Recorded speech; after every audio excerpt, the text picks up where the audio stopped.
તો સ્વાગત છે આપ સૌનું મારી ચેનલ પર, બરાબર. તો આપણે જોઈશું આ વિડીયોમાં આજે તમારી પ્રથમ પરીક્ષા આવવાની છે, બરાબર ને. પ્રથમ પરીક્ષા જે આવવાની છે તમારી 80 માર્ક્સની, બરાબર ને. આ ધોરણ 10ની 100 માર્ક્સની, બરાબર ને. તો એના માટે આપણે તૈયારી કરીએ. ઓકે, તો મિત્રો આપણે ચાલો પ્રેક્ટિસ કરીએ. અને જો તમને કોઈ તકલીફ થાય તો તમે આ વિડીયોમાં મને કંઈ જણાવજો, બરાબર ને. Let start. આપણે જોઈ લઈએ. તો આ આપેલું છે, what did Prem Chopra speak into the remote control.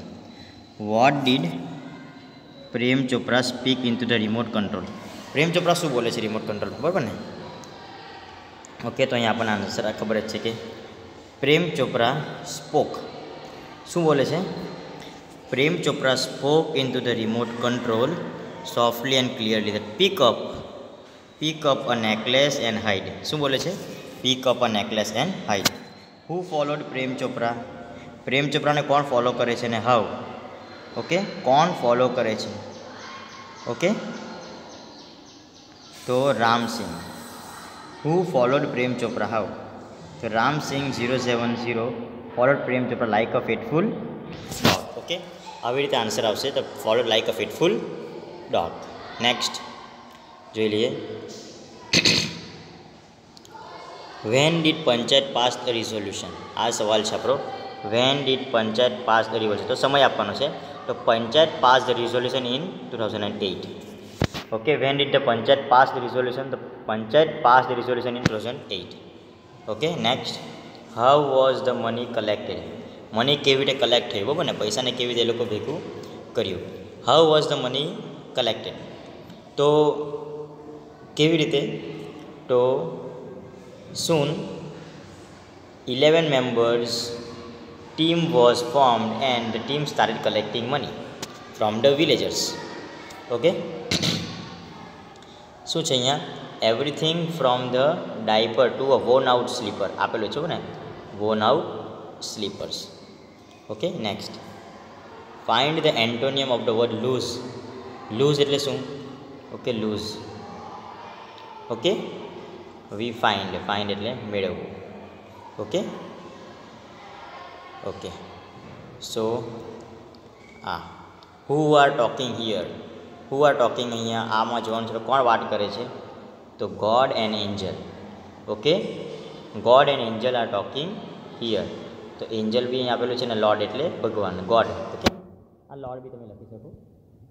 Next. which word is used for the God in the extract?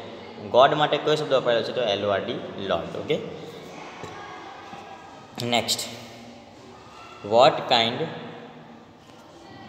kind of clothes should we wear while bursting crackers? કયા પ્રકારના કપડાં પહેરવા? what kind of clothes should we wear? કયા પ્રકારના કપડાં પહેરવા જોઈએ? we should wear cotton clothes. અને we should not wear અહીંયા આપેલું છે, તો નોટ વેર આવેલું, તો we should not wear. પણ અહીંયા વેર પૂછેલું છે, એટલે કેવા કપડાં પહેરવા જોઈએ તે જવાબમાં આપવાનું આપણને રહેશે. Next. how should we store firecrackers? કેવી રીતે રાખવા જોઈએ? તો fireworks should be never be stored or pegged near the flame gas. Okay, it should not be stored. Okay, next. આ શોર્ટ નોટ લખવાની છે. પછી આ true or false. write whether the following sentences are true or false. in Kerala fireworks are manufactured in the small number of small. Okay, in Sivakasi આવશે, તો answer આવશે આ false. Okay, next. the greatest danger of pyrotechnic is that it deals with fire. Okay, તો આનો answer આવશે true. Okay, next જોઈએ આપણે કે Prem Chopra heard the first principle and it impressed him. તો આ બી આન્સર આવશે ટ્રુ. ઓકે, હવે મિત્રો ધ્યાન આપજો. આ MGP આવે તો MPG લખેલું છે, બરાબર ને, તો અહીં આન્સર આવશે ફોલ્સ. Okay, next. અહીં આપેલું છે વિથ whom. સવાલ આપેલો છે કે with whom was the lion talking? Lion કોની સાથે વાત કરી રહ્યો હતો? તો lion having a conversation with the cow. Okay, આ આન્સર આવશે આનો. lion is talking with the cow. Next જોઈએ. where is the fish flying? Okay, તો આન્સર આવશે fish. a blue fish is flying on the forehead of the cloud. Okay, તો આનો answer આપણો આવશે આ. ઓકે, નેક્સ્ટ જોઈ લઈએ કે what is there over the sun? સનમાં સૂર્યના ઉપર શું છે? What is there over the sun. Over the sun એટલે સનનો ઉપર, બરાબર ને. તો અહીંયા આપણને આપેલું છે one eyed sun on the black train with a patch of cloud. તો શું આન્સર આવશે? Patch of cloud. મિત્રો આમાં ઘણા બધા ગૂંચવાયા છે. With a patch of cloud આવશે અહીંયા, બરાબર ને, એનો સનનો ઉપર છે. નાવ જોઈ લે, read the paragraph and answer the questions. What did the narrator try. Okay, અહીંયા આપણે ઓકે આ આન્સર જોઈ લઈએ. What did the narrator try. Narrator શાની કોશિશ કરે છે? તો નરેટર અહીંયા છે, નરેટર લખવાનું છે. Narrator tried hard to keep her eyes on the floor. શું લખવાનું છે ફરીથી સમજાવું? Narrator tried hard to keep her eyes on the floor and avoid strange looks. એ પ્રમાણે, બરાબર. ચાલો, when was the narrator terror began to melt. ક્યારે? ઓકે, તો આપણે આને જરાક બચી લઈએ.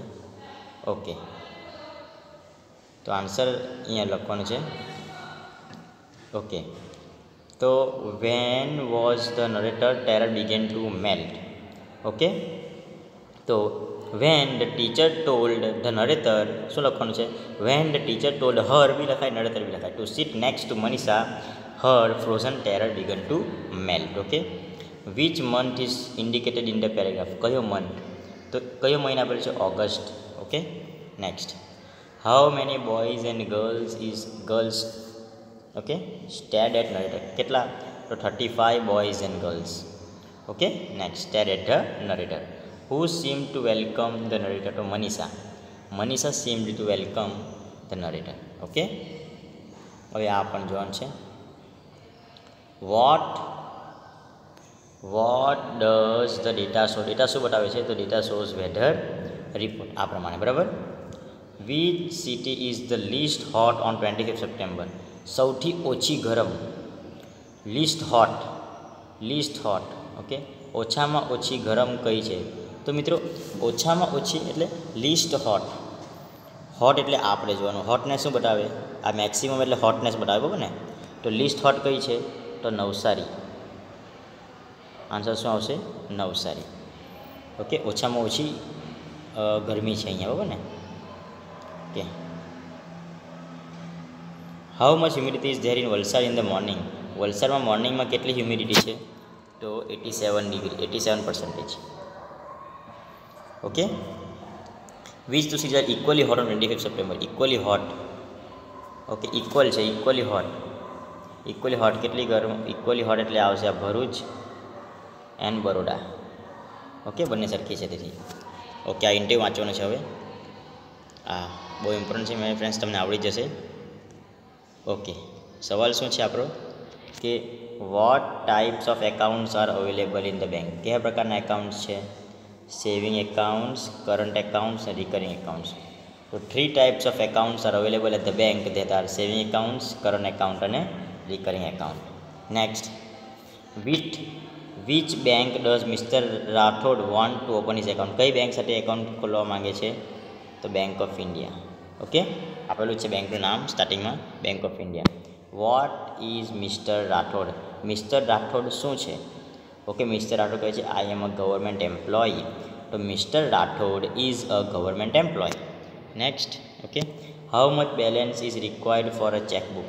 ચેકબુક માટે કેટલું બેલેન્સ રિક્વાયર્ડ છે? Okay, if you want a chequebook minimum balance 2000 રૂપિયાની જરૂર છે જો તમને ચેકબુક જોઈએ તો.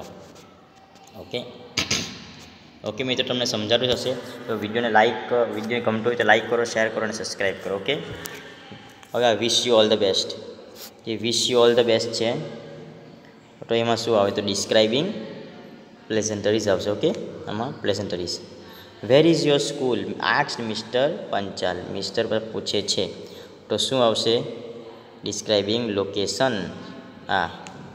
બરાબર, આમાં આવશે લોકેશન. સ્ક્વીઝ પહેલાં ક્રિયા આવી એટલે આવશે ડિસ્ક્રાઇબિંગ પ્રોસેસ. ઓકે મિત્રો, આ જોઈ લઈએ આપણે. ખુશી શું કહે છે? When will you celebrate your birthday. તો આમાં સમય આપવાનો છે, સમય when. Okay, we will celebrate it in the evening. Okay, next. Father શું કહે છે? What is Dhaval doing. Dhaval શું કરે છે? તો મધર જવાબ છે. ડિસ્ક્રાઇબિંગ એક્શન આપવાનું છે અહીંયા. Okay, he is watching TV now. તો ક્રિયા બતાવતો છે કે નહીં, કે હમણાં એ ટીવી જોતો છે તે પ્રમાણે. Next, the man dash describing person. The man describing પર્સનમાં હુ, હુઝ અને હુમ આપણે યાદ રાખવાનું, એટલે હુ વાળો ઓપ્શન એક જ છે. Who is wearing a blue shirt is my uncle. ચાલો, always describing action. Sneha always comes first in the class. Sneha always comes first in the class. Sneha always comes early to the class. Okay. The box is so heavy that I cannot pick up. The box is so heavy that I cannot pick up. બરાબર. PT Usha can run very fast. PT Usha can run 10 kilometres okay in 45 minutes. એવી રીતે પણ આપણે વાક્ય બનાવી શકીએ. ચાલો, the જજ dead for a while. The જજ પોન્ડર્ડ આવશે. ધ જજ pondered for a while and proclaimed. Okay, પહેલાં આ અહીંયા આવશે, આ અહીંયા આવશે. And the clause declares Prem Chopra guilty for theft. Okay, next. Write the word having the nearest meaning. Conclusion એટલે શું આવશે? એન્ડ. ઓકે. ડીડ એટલે શું આવશે? તો એક્શન. રિવીલ એટલે શું આવશે? રિવીલ એટલે કઈ વસ્તુ બતાવવું. Okay, C. રિવીલ એટલે ટેલ આવશે. ઓકે, કહેવું. દેન ઓકે, સમજાઈ ગયું મિત્રો? ચાલો, turn the following dialogue into indirect speech. હવે આને આપણે જોઈએ. રતન અને નેહા વાતચીત કરે છે. તો રતન ટોલ્ડ નેહા ધેટ, હવે આઈના જગ્યા પર આવશે he wanted to give Har a nice gift that day. Okay, Neha do you really want to do સો. તો નેહા આસ્ક્ડ રતન, અહીંયા હા કેનામાં જ આવે એટલે if. Neha asked Ratan if he really wanted to do so. Rahul suggested Neha that they should, ફરીથી બોલું છું, Rahul suggested Neha that they should go to a gift shop and buy a gift of her choice. એ પ્રમાણે આવશે. બરાબર. હવે Mumbai Indians lost the semi-final match. All the players were upset. Okay, તો answer શું લખવાનું છે? અહીંયા ધેરફોર આપણે શું બને? તો Mumbai Indian lost the semifinal match. Mumbai Indians lost the semifinal match therefore all the player were upset. Okay. Faizan will eat dabeli, he will eat sandwich. બંનેને તો આઈધર ઓર આવશે. Okay, Faizan will eat either dabeli or sandwich. Faizan will eat either dabeli or sandwich. Next જોઈએ. Mr. Modi was very busy. He did not pay attention to my request. Mr. Modi was very busy, so he did not pay attention to my request. અહીંયા શું આવશે? ચાલો, I am not an activist આવશે. શું આવશે? I am not an activist. I am an environmentalist. I have learned so much by doing. અહીંયા activity activist, environmentalist અને by doing તે પ્રમાણે આન્સર લખી લેવાનું છે. ચાલો, do as directed. The student use the library magazines regularly. શું આવશે? The student use the library magazines regularly. Okay, તો અહીંયા શું આપણે ધ લાઇબ્રેરી મેગઝિન્સ આર એટલે પેસિવ વોઇસમાં the library magazines are used by the students regularly. Okay, તે પ્રમાણે the library magazines are used by the students regularly. The librarian issues the books. The books are issued to them by the librarian. The teacher also visited the library. The library is also visited by the teachers. એ પ્રમાણે. હવે next જોઈ લઈએ આપણે. I am a student. I go to school regularly. My teachers help me in my study. તો સ્તુતિ લખવાનું છે. Okay, આ છોકરી માટે. તો Stuti is a student. She goes to school regularly. Her teacher helps her in her study. તે પ્રમાણે. ચાલો, select the questions to get underline words. Because એટલે વાયથી વાક્ય. Why did Arun leave a job. Arun left his job because. Okay, આ જ્યાં because આવેલું હોય તો આપણે વાય વર્ડ જોઈ લેવાનું. નેક્સ્ટ જોઈ લઈએ આપણે. Nowadays some train fares are more than airfares. તો કેવા છે? How are some airfares nowadays? તમને આવડી જશે આપણે જુઓ ને શું ઓકે આ આન્સર. હવે અહીંયા ધીરેન સોલ્ડ 30 બોલ્સ. હવે આ જે બલૂન્સ ગણાય કે નહીં 30 બલૂન્સ તો ગણાય એટલે હાઉ મેની આ પ્રમાણે આપણે લખી લેવાનું છે. આમાં પિક્ચર ડિસ્ક્રિપ્શન પણ છે. તો મિત્રો આઈ હોપ ડેટ તમને આવડ્યું હશે અને જો તમે વિડીયો ગમ્યો હોય તો લાઈક કરો, શેર કરો અને આ ઘણું તમને આવડી જશે આ વિડીયો માટે. Okay friends, thank you.